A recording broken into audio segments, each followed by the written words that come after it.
Good morning and welcome to Old Man Energy. I'm your host, Flint Anderson. If this is your first time with us, then thank you for joining us. And if you are back, then we really appreciate having you here. And as you can tell, I'm coming to you from a new setup. The blankets are back, and I didn't even finish hanging my sign. It's a little bit crooked, and the cord's still visible. So we'll see if this is my permanent setup. We'll put some fun fixtures in place. But for now, for those of you that have been with us for the last few years, there's some fun nostalgia to the first studio that I built back in the day. But this message is way too important to wait on. I wanted to get it recorded. I wanted to get it out there. There's a lot of you out there that are running towards new goals this year. I mean, we all have physical goals for our companies, and the new year's just a natural time for a restart. However, those goals can quickly turn into New Year's resolutions without applied discipline. If you go back to last week's episode or 2 weeks ago, I talk about mechanical discipline. You want to do that. You want to automate as much of your discipline as possible. I've been going through this morning myself and realizing, and for me, it's been eliminating decisions and trying to just streamline and only focus on what's absolutely important. And what I realized through that is that we lie to ourselves about a lot of different things. Carl Jung talks about that you most want lies in the place where you are most afraid to look or least willing to look, depending on which version of the quote you like to refer to. I like to say, what do you say when you lie to yourself? Another brutal, honestly, truth, if you will. Telling yourself the truth about your situation, about what you're doing and what you're not doing, is honestly more important than just about anything else other than execution. Those two things hand in hand work well. But if you're lying to yourself about where you're really at, and you're not being brutally honest with yourself every single day, then you can execute all day long and you'll have some success because execution, it creates its own success. But you won't have the true success and you won't be addressing the core and the root issues of what it is that you are really doing. Most people are really not stuck because of a lack of information, opportunity, or motivation. You're stuck because you refuse to tell yourself the truth consistently. Brutal honesty is not motivation. It's just daily discipline, and it can be mechanized. You can make it work for yourself how you want it to work, but you have got to be honest with yourself, and you have to look all of those things that you fear and all those things that are just tickling at you and messing with you in the back of your mind. You have to look at them every single day.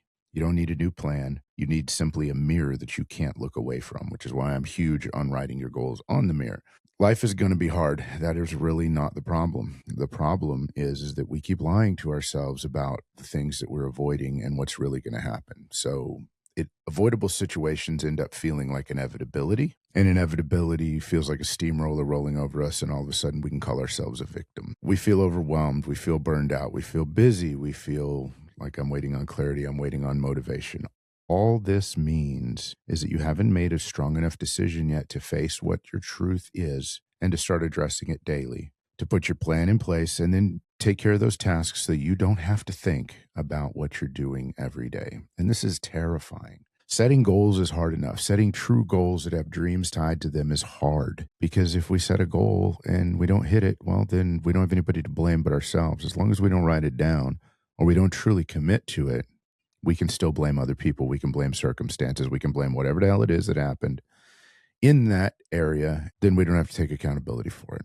But if you look at the truth of your life and your position and your status with an open mind, with understanding, with your heart, it's going to hurt. It's going to suck. It may scare you a little bit. It may be intimidating. But at least then you'll have a true picture of where you stand, because the only thing that stands between the goals and the dreams that have a date on them and where you're at right now is all that huge pile of mess that you're just not dealing with. And that could be personal. It could be that you're overweight and out of shape, and that messes with you every day, and that steals mental real estate from you. It could be financial pressures. It could be financial burden. It could be any number of things. It could be a relationship that needs to be fixed. I don't know what it is that you have to address that you're not addressing. Some of these tasks feel like they're insurmountable.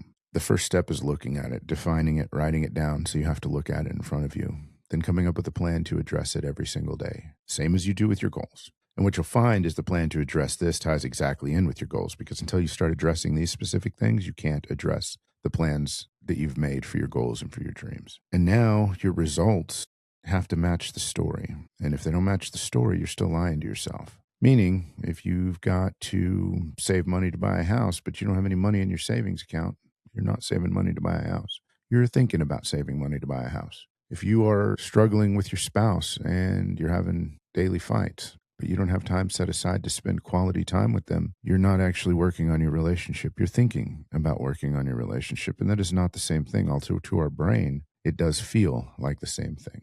And being this brutally honest with yourself is daily practice. It's not something that you can just engage in once and be like, okay, well, that's fixed. Great. It's not like a band aid that puts over a wound and covers it up. It's constantly looking at the problem and addressing it, and not from a position of desperation or overwhelm or just to beat yourself up on a daily basis, but to grow to accept where you're at and to be able to see changes. When I've talked about you have to be able to measure your success from where you've come from, not from where you're going, this is the exact definition of that. If you don't know where you're starting and you haven't defined that, you don't know how far you've gone.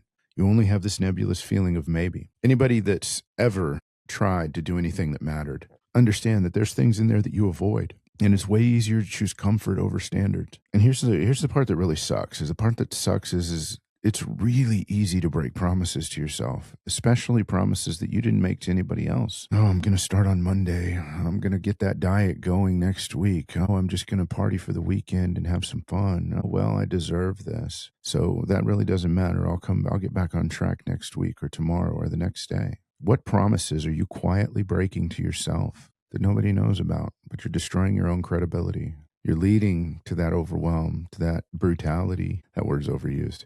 I like that word though, because I mean, you're beating yourself up. In the same manner that you're brutally beating yourself up, you should be being brutally honest with yourself. And we use that word because it invokes pain and it invokes aggression, and it means that we've stripped away all the BS associated with whatever it is that we happen to be focusing on and using that word to describe.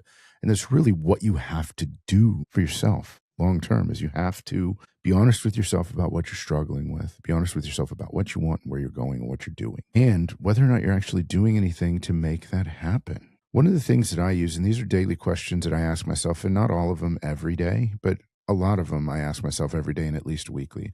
I ask myself, what do I avoid that matters? What did I avoid today or this week that mattered? What did I not work on? Where did I choose to be comfortable when I hadn't actually completed my standards for the day? What promise or promises did I quietly break to myself and just didn't tell anybody about? And here's a really hard one. If somebody audited my calendar, would it match what I told them my priorities were?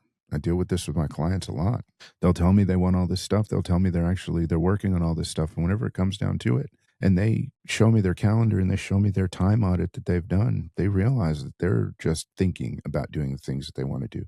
They're not actually doing them. And I'm as guilty as everybody else of this. I think I work 10 or 15 hours a day, and I'm usually busy 10 or 15 hours a day. But out of that, how much is actual work time? Well, it depends on the day. It depends on the week, and it depends on my mood sometimes, which really sucks because it really ought not to depend on your mood. The thing is that facing this once feels good. Even once you get through the pain and the anger and the frustration and just the overwhelm and the admitting of all the bullshit that you're dealing with, that feels pretty good. But it doesn't mean anything when you only do it once. You have to face it daily. You have to wake up, stare that impossible task in the face, and figure out which piece of the mountain you're going to chip on that day. Every single day. It has to be top of mind. Y'all have heard me say in the past, I only want to be skinny in the morning. It's because we all wake up terribly motivated to do things. But by the end of the day, we're piled up on the couch watching TV with the bag of Cheetos or piece of cake or whatever it happens to be. And, we'll do it tomorrow. Not having done what we need to do. That's resignation. That's acceptance of where you're at.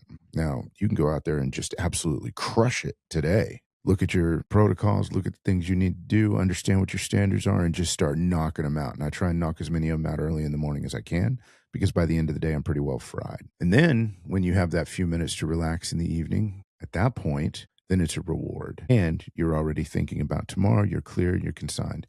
You do this consistently day after day after day. All of a sudden, things start to make sense. And you have to bring in those people around you that are going to be impacted by these decisions as well. You've got to bring your spouse into this. You've got to bring your children into this. If they're still at home, you got to share these things with them, because they're going to watch you struggle, but they're going to help you. And they're not going to stand in your way. And if you don't, you're going to end up with a lot of levels of frustration that you can't even imagine, because they're just trying to guess at what you're doing or what's going on. And not often ever. It's never going to be congruent with what you're doing because you didn't fucking tell them. So remember that. You have to share what you're doing and why, even if they don't like it. At best, they'll help. At worst, they won't get in your way. But just make sure you're committed to it too, because guys, especially our spouses, are used to hearing, well, this time it's different. And well, Des asks me from time to time, well, what makes this time different? Why is this different? She doesn't really believe anything until she sees it, even when I tell her, because I've told her a lot of times over and over that I'm going to do this or I'm going to do that. I'm not proud of that, but honestly, that's part of the truth. It's part of my story, and it's part of what I've struggled with over the past as I get completely dedicated. She thinks something's wrong, and all it is I'm hyper-focused on making this reality come to pass, and I didn't share it with her, whereas if she'd have been on board and just give me the space I needed to do what I needed to do, if I had done that. Why do we avoid the truth? It seems like facing the truth should be easy because the alternative is just absence of truth, non-truth, or a lie. Why do we avoid it? Truth removes excuses in the same manner that putting a date to our goals and our dreams defines terms of failure because it defines the conditions of success. Your truth removes your excuses. You can't lie to yourself about where you're really at anymore if you face it every day.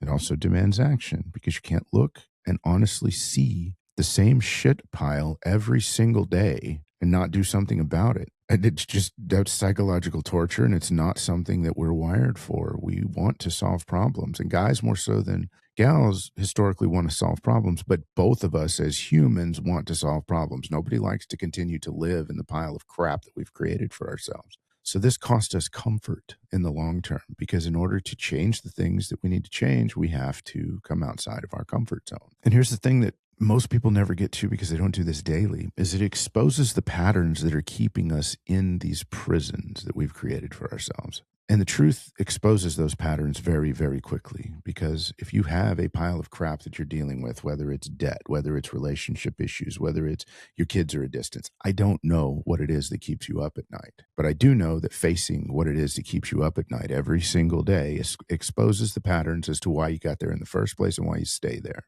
After that, it's really not that big of a deal to address it every single day. It's not easy, but it's not that big of a deal. And here's the thing that we don't like to tell ourselves. You can survive pain. Let that sink in. Things hurt, but they don't kill us. And they say what doesn't kill us makes us stronger. Well, maybe it just makes us more resilient. I don't know if it makes us stronger or not. But things that are painful are often worth doing. We're not designed to live in the status of comfort all the time. And that, more than anything else, is shocking to a lot of young people whose lives have been pampered and handed to them over and over. They don't know what it means to step up and embrace pain, to step up and say, I will, no matter what it takes, to do the thing that's uncomfortable until they're forced to. Some of us do. Some of us run through it. I was not that guy. I was the one who ran from everything, who mastered the art of disappearing when I was younger. I was scared. I was scared of screwing up to the point where I would fail because I wouldn't do anything, or I was waiting on permission from everybody else, which is a whole nother issue. If you're waiting on permission, it's never coming. You're an adult. Give yourself permission to do it. The fact that you want it, the fact that you've created this mess and you need to fix it, that's permission enough. Nobody needs to agree with you. Nobody needs to understand you. Nobody needs to tell you it's okay to do it. You just need to do it. Most people are afraid of assuming responsibility. That's what it really boils down to. They want somebody else to be at fault if it fails. They want to outsource accountability and therefore do not ever accept any kind of responsibility. You draw that line and you say, I am accountable for X. I am accountable for this and I'm responsible for this. Doesn't mean it's your fault. Responsibility and blame are two different things. It might be your fault and you might need to accept that, but you might be paying the price for other people's bad decisions. That's accountability. Sometimes it happens. If somebody T-bones you because they ran a red light, you know what? That's their fault, but it's your responsibility to deal with your car and the medical issues that come along with it. You may not like it. You didn't ask for it. It's not fair. Who cares? So what? Suck it up. Move on. It is what it is. Life is like this. Life is suffering. Life is pain. Now, we can enjoy it and we can have those happy moments and memories in there, or we can run away from the suffering and the pain, and it's only compounded as it grows and as it goes on longer. So I want you to ask yourself right now, what are those conversations that you keep having with yourself or with your spouse that feel repetitive or that you start avoiding because they're uncomfortable, because you don't want to have them? These are the same conversations. These are the same financial stress that you're dealing with, the same emotional stress that you're dealing with, the same body problems, dysmorphia, whatever it is that you're dealing with, the same resentment that you're dealing with, the same almost there that you've been dealing with and saying for years. If you look around and all those areas where you haven't really progressed much and made much of a difference in your life, those are the ones that you're ignoring. There's something going on there. You see, time doesn't actually punish you. Time never stops. Time will keep happening. There exists a future where the person that you need to become to have everything you want exists, and on a specific timeline. It's going to do it. But time itself doesn't punish you. Avoidance over time punishes you because you don't change and you don't become that person who you really know you are. And there's lots of other people out there that have talked about how to visualize this. You can visualize this 100% every day by imagining meeting yourself at the end of your life. But you meet the version of yourself who did everything you said you were going to do, who did everything that you knew you should do, who stepped up and took the risks that you knew you needed to take. That's the person you meet at the end of your life. Now, the version of you that meets that person is up to you today. It's up to the choice that you make. It's up to your ability to suffer, your ability to choose pain, to step into those gaps and create the circumstances every day that overcome those things that you've been avoiding. That's how you create that version of yourself at the end. Every day, you can do this very simple task. You can write a sentence at night and it says, today I avoided, fill in whatever it is. And then write down 2 or 3 actions that you're going to take tomorrow to not avoid that thing tomorrow. When you set your goals, define your standards that you can verify, make them measurable. You can't measure, I won't eat as much as I ate yesterday. You can't measure that. But you can measure, I'm going to eat 150, 200 grams of protein and no more than 2,500 calories. You can measure that. It's a pain in the ass, but you can do it. It's okay. Doesn't matter. There's no instruction manual in life that says it's supposed to be easy. So you need to kill the vague language in your self-talk. Quit being general. I always, I never, I can't, I doubt it. Just be specific with yourself about what you're going to do and then do it. And there's no do-overs and there's no make up for it tomorrow. If you do it today, great. If you don't, oh well, the time is gone. You start again tomorrow. It's a cumulative effort. So here's the example. If you go to the gym for 45 minutes, 3 times a week for 2 years, forget that, for a month, you're going to start to see some differences at the end of a month. Not many, but you'll start to see some differences. But if you go to the gym for 10 hours one day, you're not going to see any differences.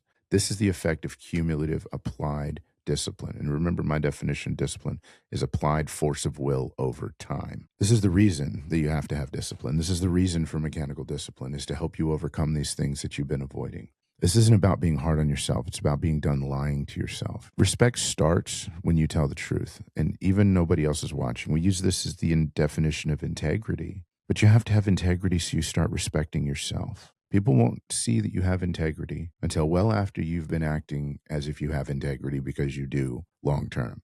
But you know whether or not you have integrity. You know whether or not you did today what you need to do long term. And you start respecting yourself immediately. Most people aren't failing because life is unfair. They're failing because they keep lying to themselves about it. I hope that you guys have taken something from this breakdown and can be actually brutally honest with yourself about what you need to do, what that looks like, what you keep avoiding, why you keep avoiding it, and take some of these tips and tricks and help face yourself daily. These will change your results, your discipline, and ultimately your future. You don't need motivation. You need accountability to yourself, maybe to somebody else, but absolutely for sure to yourself. So I'm going to ask you, and I'm going to leave you with this. What is it that you've been running away from? What is it that you've been avoiding? And what is it that makes you uncomfortable every time you think about it? That's where your future lies. Not in another to-do list, not in another SOP, not in another ignored workout or ignored diet.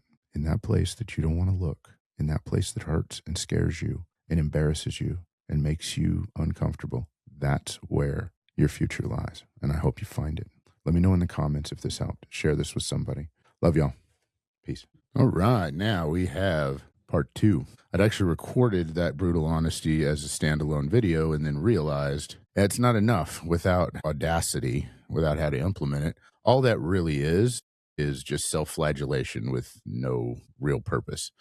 So here you go. We're going to talk about Audacity for the rest of this podcast, because here's the thing. Most people think being honest with themselves is about admitting flaws, and the whole first half of this episode is about that. However, you have to do more than just admit it. Otherwise, I mean, it's a waste of time. There's no reason not to act on it. Otherwise, you're just the victim throwing yourself on the sword and, oh, poor me, poor me. So what does audacity mean? Audacity means having the will, the gumption, whatever you want to say, to act upon what it is that you're doing.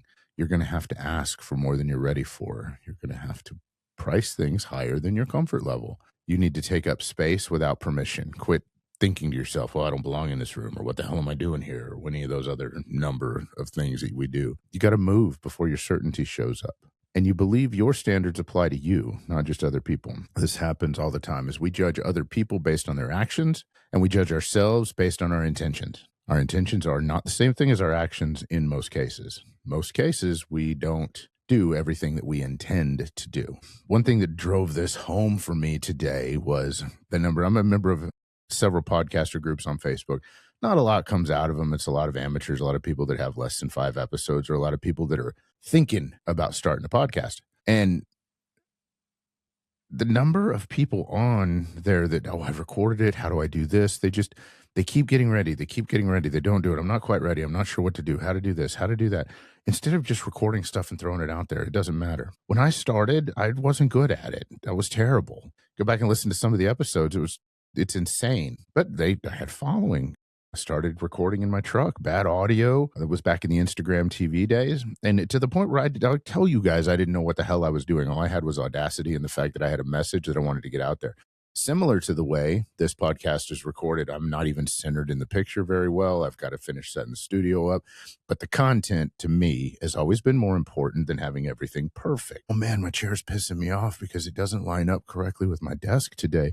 I can't get it high enough. Oh, well, my sound on my mic is not exactly right. Just all of the different things. When Instagram shortened their stories, I think it was, to a minute or to 30 seconds or whatever it was, we used to be able to talk for 3 minutes.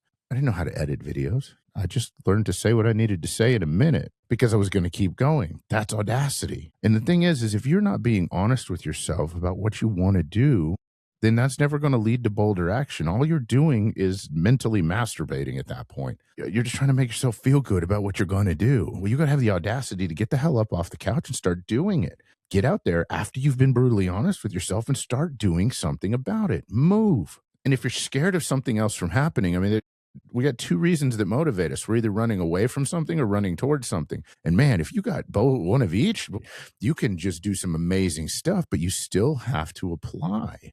And we lie to ourselves constantly about this. Oh, I don't want to be arrogant. I'm just being realistic. I want to stay humble. This can come from inside of you, and this can come from your family too. I know when I was younger, get your head out of the clouds. Anybody ever heard that one? Stop dreaming. You're only going to get yourself hurt. You're just going to be disappointed. Our families tell us this sometimes, and that they don't have intention, in my opinion, of holding us back. They do it because they love us and they don't want to see us hurt. Well, apparently I was that guy that just threw myself on the sword over and over again because I was going to figure it out, and I had no intention of ever giving my head out of the clouds, and I still haven't. Maybe I will one day, but it's still working for me at this point. But really, we don't want to be seen failing, and we don't want to be seen failing in public. That's most of what the problem is. We avoid embarrassment. We have to be humble, but we have to be audacious at the same time. It's not arrogance. If you're not humble and you have audacity, you look like you're arrogant. But humility is telling the truth about your capacity and then honoring it. Most people underperform based on what their capacity is. Well, if you're going to be honest to yourself and honest with yourself about how you present yourself and what your capabilities are, your humility might look bigger than what you're actually performing right now. It might look bigger than what you're doing right now. Being humble is being honest and not bragging about what you do, but being confident. When I walk into a room and I'm there as the expert, or even if I'm not there as the expert, if I am the expert on the topic at hand in that room, you cannot argue with me. It doesn't make me arrogant. It makes me confident. I know you can't argue with me because I know what the hell I'm talking about on whatever particular topic it happens to be. Now, on topics that I don't know anything about, I shut the hell up and let the expert speak and just learn. But if I am the expert, if I am the one who knows what the hell is going on, I don't need your permission to be good at what I do. And if I fail, it's not due to lack of experience. It's because of something else, or maybe I just learned something. So you have to learn to take bold action, but you have to do it through humility. Now, what does this look like in sales or in business? Well, it means maybe sending that message before it's perfect. Anybody ever had this? Oh, I'm going to send that email. I don't want it to be the right time. Or calling people, calling the leads before you know exactly what's going on, or before, oh, well, I don't know. I'm uncomfortable. I don't want to call them. Maybe I'll call them tomorrow. I just send them an email. I send them a text. Do anything other than contacting them. Maybe it's making an offer before you have it perfected. Maybe it's just throwing it out there and seeing what sticks. Maybe it's raising your own standards before you feel worthy of it. We like to dress this up and call it imposter syndrome. It's not really imposter syndrome. It just means that we don't feel super confident in offering or doing what we're doing at this particular time. But it can also be just holding the line when people expect you to fold. When people think they're watching you fail or think they're watching you fall flat on your face, you hold the line and you continue to do what you need to do because you know you're right when everybody else is telling you wrong. That's audacity as well. Audacity is literally self-respect in motion, allowing yourself to be true to yourself through your actions and your words in alignment with your thoughts. So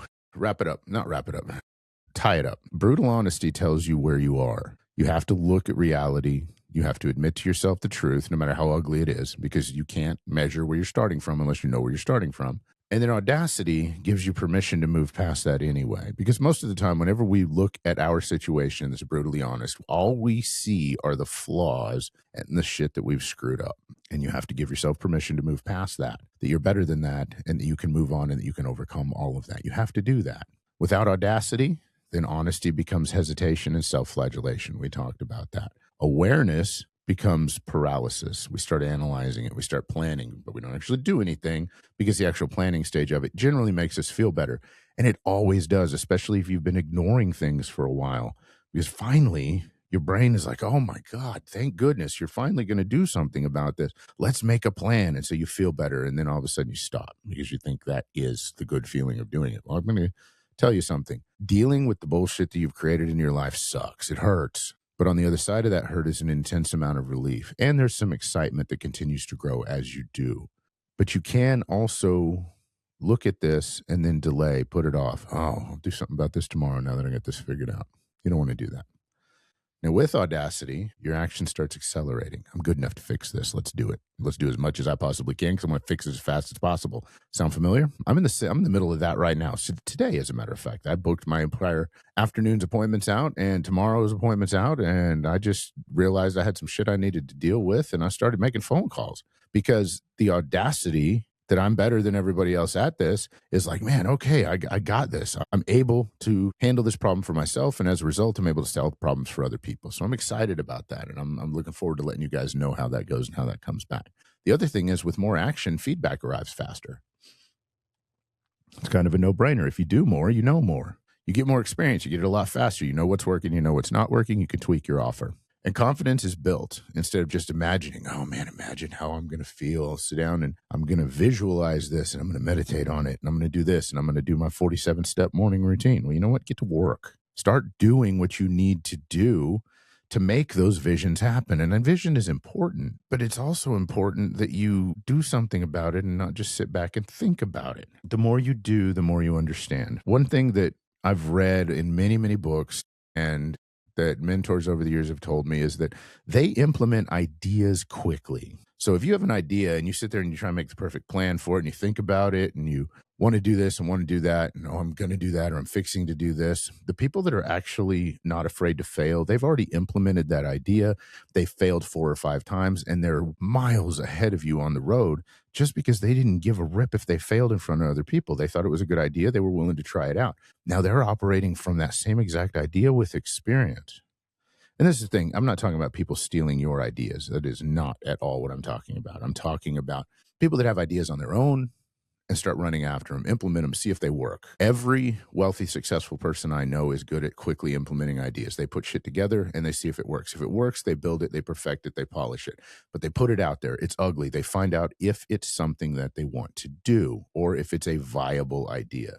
And by the time they're done by the time you're done figuring out if this is a good plan or not, they know whether it's going to make them money or not, or they know whether this is going to work or not. And they've failed so many times that they know how to do it correctly before you ever even get started. Don't allow over planning to be a thief of your ideas, and do not allow hesitancy to take away your dreams, because it will every single time. And here's the real cost. When you refuse to face the truth and you refuse audacity at the same time, you're not just staying stuck. You're slowly teaching yourself that your own standards don't matter. If you don't believe that your standards matter, how the hell are you supposed to implement them every day? If you don't take action on them, you're showing yourself that they don't matter. And now, I'm big on this, guys. You've heard me say it many times. Now you know there's a better way. You know there's a way to solve the problem, and you're too fucking pathetic to do anything about it. So you're in the exact same position you were before you figured all this out, only now you feel worse about it. Would have been better not to even do anything. Not advocating you not to do anything. I am advocating you to figure out where you're failing, take a look at the mess that's created, and do something about it. The action, the audacity is what is important with that. What does it cost you if you don't do anything about it? Because brutal honesty shows you the gap. Audacity is what makes you cross it. Take a few minutes, sit down and think about what happens if I just don't do anything about this? What if I give up? What are you going to do then? What does your life look like? Don't give yourself permission to do it later. Think about what happens if you just let the chips fall where they may. Is that what you want? Because that's what you're choosing by not doing anything. You're choosing that abysmal reality. You're choosing to let your dreams die because nobody gives a shit about your dreams but you. Granted, your spouse may buy in with you and you guys may have some dreams that are together, but ultimately you're the one that has to do something about it.